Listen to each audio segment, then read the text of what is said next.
Learn the most advanced recruiting techniques. Land the most desirable talent. Launch your company towards massive success. This is the Higher Power Radio Show with Rick Girard. So before you hire, you need a clear understanding of what you need and why. What is needed needs to be focused on the work that needs to be accomplished, and the why is what helps to prioritize that level of importance. The most crucial part of the recruiting process is defining what is really needed, and it's often overlooked. I'm Rick Girard, and welcome to the Higher Power Radio Show. Our mission is to identify specific problems and provide tactical solutions to solve your company's toughest hiring challenges. We share insights from top-performing entrepreneurs and industry experts. Brain fart. Like our guest today, Greg Toroosian. Mouthful. I practiced it. I know. And I blew it. We just did it. I know, 8 times. Director of Talent Acquisition for Sweetgreen. Greg has spent the better part of a decade recruiting for technical positions across software, IT, and hardware verticals. His career started in the UK as an agency recruiter, working with companies in various industries and different growth strategies. And he's currently the Director of Talent Acquisition at Sweetgreen, where he oversees the team and manages all corporate hiring for technical and non-technical teams. Greg, welcome to the Higher Power Radio Show today. Thank you for having me. Absolutely. Well, you know what? I needed somebody else who had a great accent like mine. So glad I could help. That's why I needed to bring you on. All right. Today we're going to cover defining the what and the why. We want to know what is needed and why. And then we're going to talk about our methods for defining and prioritizing roles. So we're going to delve into really building a job description. Pretty much, yeah. All right. The scorecard. Let's talk a little bit about the problem, which is I find most hiring managers don't really know what they need. Yeah. I mean, I simply put it that way, but I feel like they do know what they need, but they just need to be coached out to, you need to pull out that information. They're aware of it. They don't know how to communicate it. They don't know how to help them find that person. It could be just because they have the open head count too. Yeah. That it's really, I got to get this position filled and I just don't want to take the time to find what it is. Yeah. And sometimes when you're thinking about head count, people just put numbers in there and they're like, right now I need to fill these roles and just bring me a person, be someone that looks like this. We work with a lot of startups. We go in and, okay, let's talk about what the work is that needs to be done. Their eyes get glassed over. They're like, we just need somebody to do this work. Okay, what's the work? Yeah, right. There's this vision for what the product's going to look like down the road. You must have it planned out, right? No. Yeah. Not at all. Yeah, unfortunately. And then that's why, unfortunately, you go through those waves of hiring, and then it's like, okay, things go quiet. We have to lay people off. We have to go back to the drawing board and figure out what we need. Well, and then you end up making a lot of bad hires. So I read a statistic not too long ago where it said hiring managers only has about a 50% chance of making the right hire. Oh, really? Yeah. Okay. I think if you just take a standard hiring manager, I'd probably say it was lower than 50%, unfortunately. And it depends what your metric is for the right hire or a good hire, retention. They're probably looking at whether or not somebody makes it past 90 days. Yeah, I guess. Right? Yeah, that's true. I'd probably say that's accurate. Then if it's just a 90-day, but you want someone that's actually going to add value and stay. That's why a lot of recruiting firms only have 30-day guarantees. Oh, yeah. Because it's not our problem after that, right? Right? It's so very true. So I need a person like so-and-so. Find me another Jim who works over there or another Pat, right? We used to say, bring me another rock. That's what it was like. I like this rock. Bring me another one like that. It's like, it's never going to work that way. You've already got your unique snowflake. You're not going to find another snowflake. For sure. You need somebody who's going to complement or augment that snowflake. And it's normally a lack of effort thing. Like, I like this person, what they do, what they bring to the table, etc. Just bring me another one like that. And it's like, well, why do you need the same of that person? Take a step back and think about, what are they going to be doing? Why do you like that person? What would actually add to the team instead of just bring me the same thing again? Why are you duplicating someone? And there is no duplication of one person anyway. No, not at all.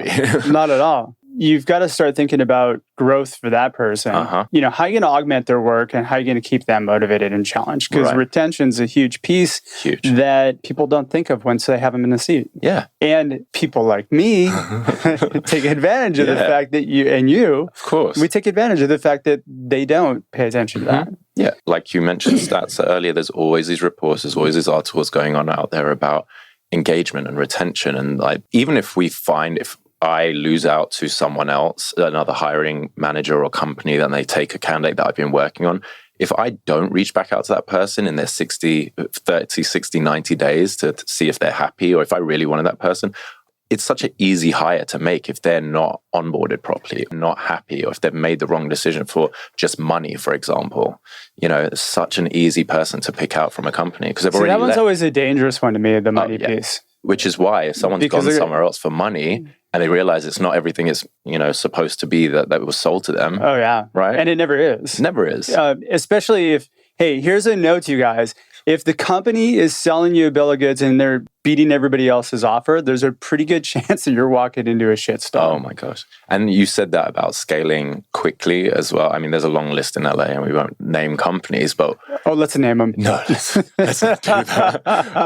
I know people at them, but they scale way too quickly, right? Unfortunately, the recruiters, it's a double-edged sword because you look great because you hire so many people, but then after the fact, you're like, well, there's no real level of quality control. I hired 40 people that month. Great. But did you hire them or did you just push resumes across and they were hired? And then they were order takers. Right. And then and they were just shuffled through the process. Yep. And then there's high offers going out. That ends up costing the company a lot more money. Oh my God. Yeah. In the long run, let's say 50% of them work out. Mm-hmm. You still have to retrain, repurpose those other 50%. It's the knowledge loss as well. If you have people that are heading up projects or they're managing teams, or if you hire someone, a senior leader, and they bring a team with them, and then they decide to leave because they're like, this place is a mess, they're going to take their team as well. The team's going to follow suit. Here's the challenge that I've seen with scaling is that you've got a couple really key people that are really good. Mm-hmm. And then you have this hiring push and you just push a lot of people in there to get the work done. That really good person's going to get frustrated because they're going to have to carry more of the load. Right. And they're going to be surrounded by probably B- C players, maybe even D players who just happen to be nice. Yeah. And then they get frustrated and they leave. Yeah. Now what are you stuck with? Exactly. Crap. Right. You can always tell that. Now, I'm not saying people are crap. I'm just saying the output. Yeah. And you can always tell that from their recommendation or their referrals that they give once they leave somewhere. There's always like one key person, like, I'll refer that person. And you're like, but you had such a large team. Yeah, but I wouldn't want to work with them again. Yeah. And that speaks volumes, right? All right, let's shift gears a little bit and let's talk about what we're supposed to talk on. Because you and I can sit down and talk about this forever. Going down rabbit holes, yeah. Well, we talked a little bit about the why. Let's talk about the why. And I think this is a question that doesn't get answered when you go in and you sit in front of a hiring manager. Why do you have this role open? Mm-hmm. Why is this important to get this done? I have work that needs to be done, but why is this important to you? Right. How do we prioritize this? And what's the level of importance to this work getting done to the company? Because really, it's about the business. Right. And it's not about some side project or something like that, or someone just picking up work that's not being done. What impact's this going to have?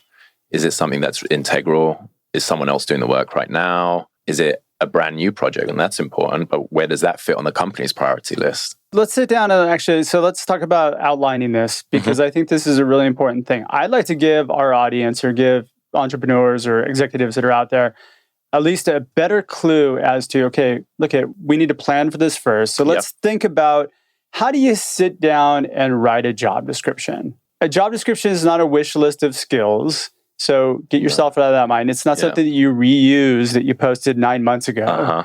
It's something that you really need to put some thought into. Yeah. And definitely. Plan. Just like you're planning your funding.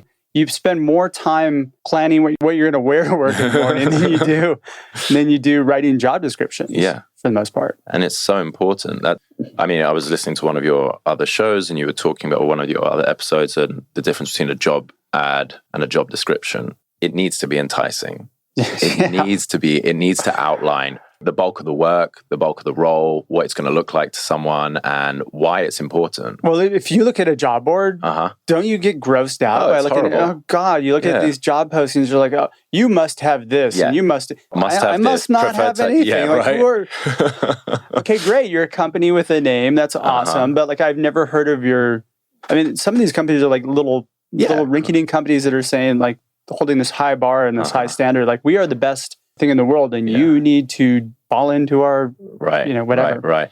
I'm at a loss for words. You got me verklempt. It's a lot of that falls back on the recruiters, though. And unfortunately, you don't know what you don't know. So some of these hiring managers aren't having to recruit, or it might be the first time they've had to recruit, or they join a company that doesn't have someone in their people team, HR team, or recruiting team that can actually guide them and say, let's make this a little bit sexier. Let's make this more enticing. Would you apply to that? It's a simple question. Is that what you're writing going to make you want to apply? No. Well, initially it's the executive. The responsibility lies on them first, right? Because they got to attract people. For sure. And then it's going to flow through to once you get some staff. Maybe you can offload some of that to an admin. Right. Teach them how to do that. Yeah. But it's on the executives and the hiring managers. Yeah. First and foremost. For sure. They need to think about, why would anyone want to be in this team? That's a different why, right? Why I have this role open, great. But why is anyone else going to leave their job for this job? And all they have is the job description to go by initially. Hey, if you're just joining us on the live stream of the podcast, you're listening to the Higher Power Radio Show. I'm your host, Rick Girard, and we're talking to Greg Toroosian, the Director of Talent Acquisition at Sweet Green. I practiced your last name like 85 times today, man. This is going to be like... That's great. I do this all the time. I have at least one burp on a daily basis. Let's talk about what's needed. So when you're sitting down and you're planning as a business leader, you need to start thinking about the work that needs to be accomplished. In my opinion, you need to outline all that work and then prioritize it. Yeah, definitely. What's next? For the hiring manager? Yeah.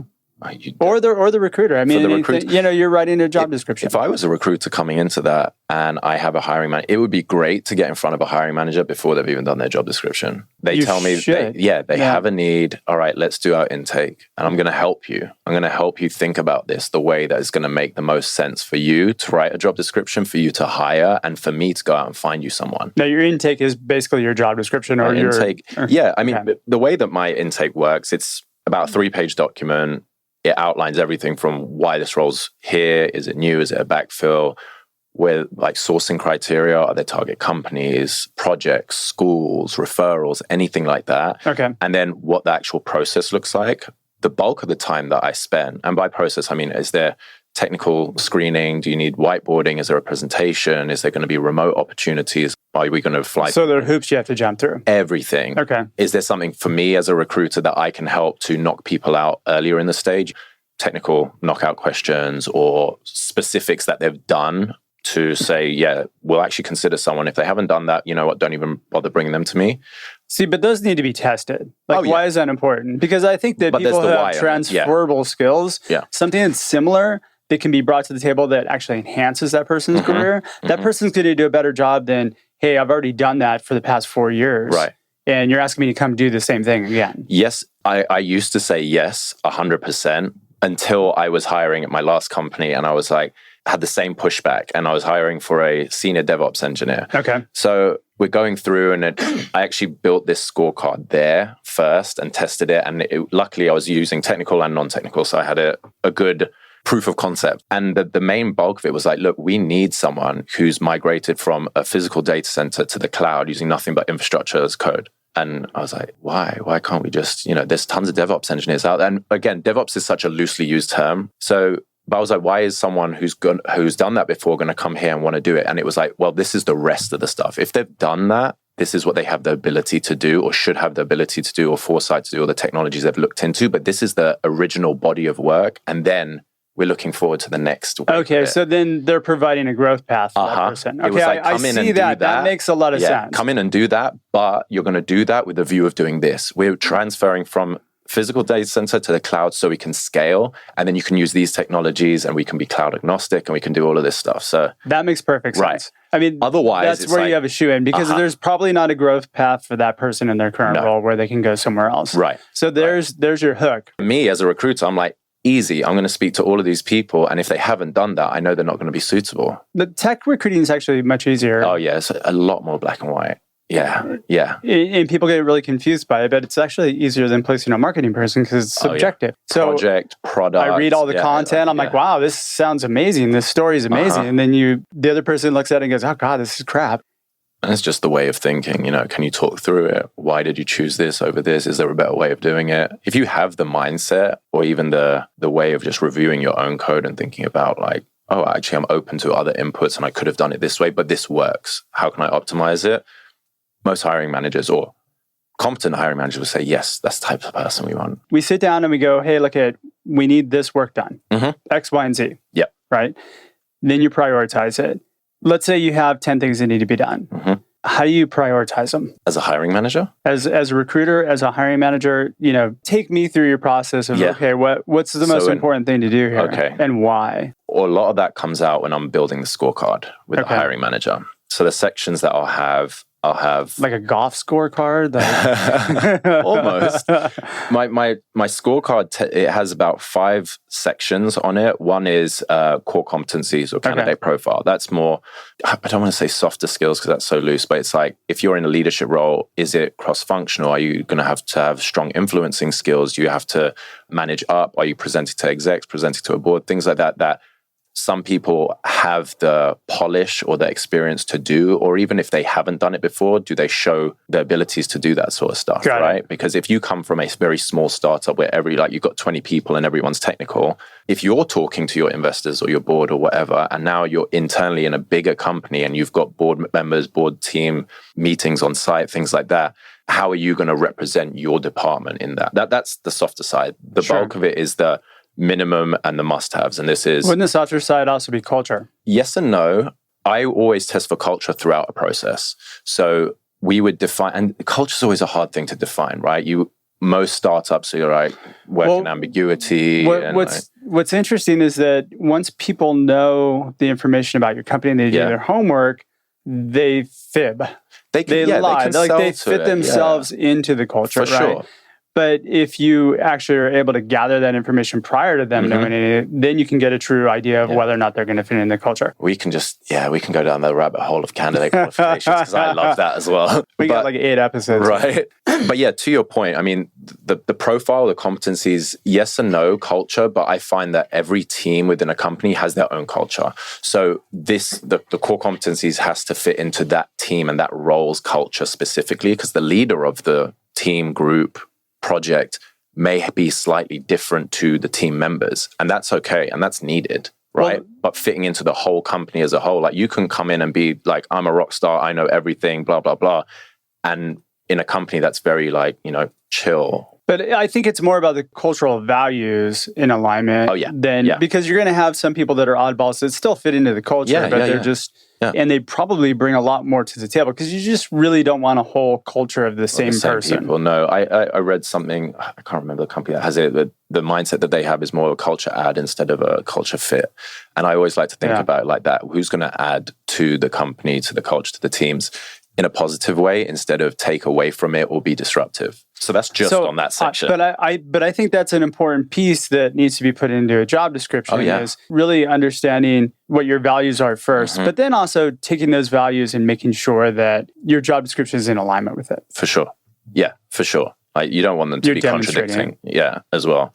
And then I will focus a lot on the main must-haves for the role. And it's not, like you said, must have 5 years of experience doing this, or a lot of this is how to change people's way of thinking. Because if you have, I don't want to say old school, but traditional or old school. Old school. And I'm from that old school generation. I mean, I've had people say, well, and I'm sorry, but I need somebody who's got 4 years of this and he's only got 3.5. And I'm like, that's the dumbest thing I've ever heard in my life. And the way that I was saying, take people's or change people's mindset, the way of thinking, because any role, you have someone who's recruited for 10 years next to someone else who recruited for 10 years or been a software engineer for 10 years, it doesn't make them better than each other or as good as. It's what have you done in that time, right? What have you produced? What's your way of thinking? Clearly people who have a couple of years experience that are probably better than 90% of the 10 to 20 year veterans. Oh yeah, of course. Especially the speed that technology is moving right now, or even if it's not a technical role in marketing, social media, right? Think about the blow up of that over the last few years, but you take someone, a veteran who hasn't been in there looking at all the analytics from their Instagram page or anything like that, then they're missing a trick. That's why I take the years of experience completely out of it. And I want to think about what are they producing? What do they need to do to add value when they get here initially, which is where that DevOps example comes from. What are they going to be doing now? What do they need to have ability for doing next? So talk me through that. Why do they need this language? Why do they need to do this code? And you just keyed upon something that's really important. What they're going to be able to do next. Yes. This is something that's not in job descriptions. No. So what are you going to do now? Right. What's next? Yeah. And then how am I going to judge you against that work? Right. Putting in some performance benchmarks. I'm a huge proponent of that. You never see job descriptions with that. You don't. Yeah. I really But when like I that. send them to people who are potentially interested in the company, they're like, wow, you guys sat down and took the time to do this. Yeah. Well, so that I get to do this, and then I get to do this, and then after that, it's this. Right. And they get really excited about it. Of course. That's how you gain emotional buy-in.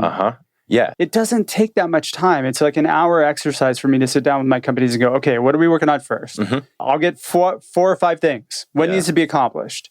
Great. Now let's prioritize them. Great. Now that we've prioritized them, where's the career path here? Because that's what you're selling right now. Exactly. And what does success look like in this role? But not only is that valuable for you as a recruiter and for the candidate, but the hiring manager, 95% of the time I come out of a conversation like this, and the other 5% of the time it's because I've had the conversation already, but that 95% of the time they say, this has been super helpful. This has been valuable. I need to edit my job description. I didn't think about it like that. It's 30-minute time slot. It always goes over because there's these conversations have legs. There's so much information that can come out because no one's helping you think that way.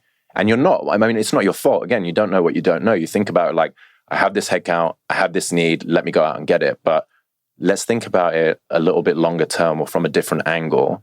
And how are we going to help us hire the right person? How am I going to help my interview panel interview this person effectively? It's just like architecting the work. It's just another step in sitting down. It doesn't take that long. Answer the what it is and why. Yeah. And that's really what's going to attract people to your company. For sure. And help them hire. Yeah. And that's how you write a job description.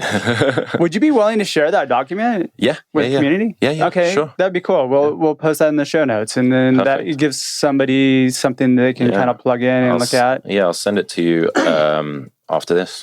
I have one as well. And if anybody's interested, I say just send me an email after you subscribe, rate, and review. and I'm happy to send you any of my documentation too, because I'm like that. We're getting close on time. What would be the key takeaway that you'd want people to extract from this?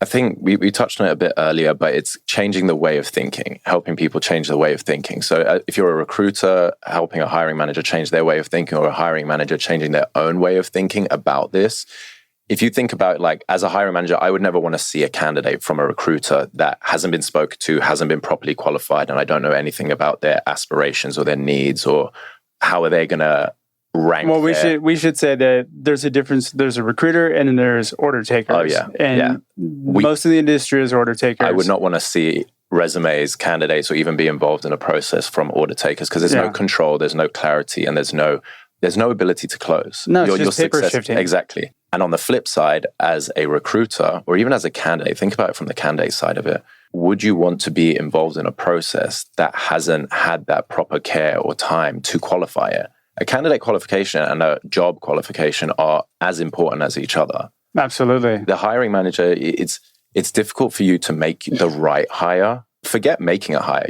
Anyone can make a hire. You could throw money at the problem. You can change your job description, title, whatever you want. But making the right hire for you, for your business, for your team takes some time. And it's so critically important. Yeah. All right, we're going to wrap up today with a quote. Our quote is, "There are no secrets to success. It is the result of preparation, hard work, and learning from failure." Any idea who said that? No. Colin Powell. Greg, thanks so much for your time investment today, and I want to welcome you to the Higher Power Radio community. You're at a new company. What's the best way in which people can reach you and find out more about you? They can follow me on LinkedIn, request me on LinkedIn. It's Greg Toroosian. That's Toroosian. It's the double O's that threw me out. Yeah, it is. It's confusing. Toroosian. I should have said it like that. Greg Toroosian. I am on Twitter at Toroosian, and you can send me an email, greg.toroosian@sweetgreen.com. Perfect. And you're going to be speaking at the ERE conference coming up on April 24th, too. I am, yes. Yeah, I'm looking forward to that. Yeah. You and I are both doing that. Perfect. All right, I want to thank our listening audience for tuning into this week's episode of Higher Power. A quick thanks to our team, our engineer, Paul Roberts, our producers, Andrea Ballin, Shanti Ryle, and Ayla Gerard. If you're listening to the podcast, please subscribe, rate, and review. We need it. All right, you can join the Higher Power Radio community at Higher, that's H-I-R-E, Power, P-O-W-E-R, radio, R-A-D-I-O.com. Or you can find us on iTunes, iHeartRadio, Stitcher, TuneIn, Spotify, and YouTube. You can follow me as well on Twitter at Rick_Girard. Tune in next week. Our guest is going to be Tevis Trower. She's the CEO of Balance Integration Corporation. I'm your host, Rick Girard, and you have been listening to the Higher Power Radio Show. Aloha. Thank you for listening to Higher Power with Rick Girard on OC Talk Radio.